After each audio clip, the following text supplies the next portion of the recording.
అయితే ఈ నేపథ్యంలో ఏ డిపార్ట్మెంట్ ఆఫీసులకు వెళ్ళినా అంటే మనకి సోమవారం గ్రీవియన్స్ డేలు మనకి డిపార్ట్మెంట్ వైజ్ నడుస్తూ ఉన్నాయి. అయినప్పటికీ లేదంటే శుక్రవారం పూట ఇలా ప్రజాప్రతినిధులు గ్రీవియన్స్ డేని పెడుతూ ఉన్నారు.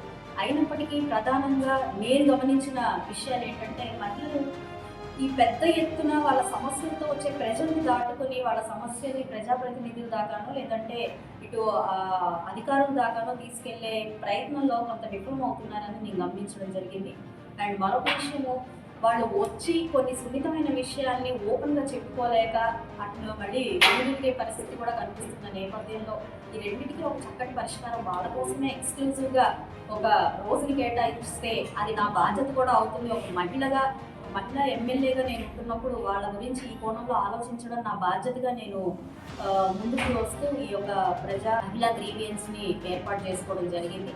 అది అనుగుణంగానే నిజంగా మంచి స్పందన లభిస్తూ ఈరోజు మెడికల్ కంపెనీ కూడా వారి సమస్యలతో రావడం జరిగింది. మరి వచ్చే వారం నుంచి దానికి కన్సర్న్ ఒక మహిళా పోలీస్ని లేదంటే ఒక డిపార్ట్మెంట్ నుంచి ఒక అధికారిని రిక్వెస్ట్ చేసి వాళ్ళని కూడా ఇక్కడికి వచ్చేలాగా వాళ్ళ సమస్యల్ని అప్పటికప్పుడే మ్యాక్సిమం ఫాస్ట్ ట్రాక్ లాగా పూర్తి చేసే విధంగా పరిష్కరించే ప్రయత్నం చేయాలి అన్న ఒక సంకల్పంతో మేము అందరం కూడా ఉన్నాం.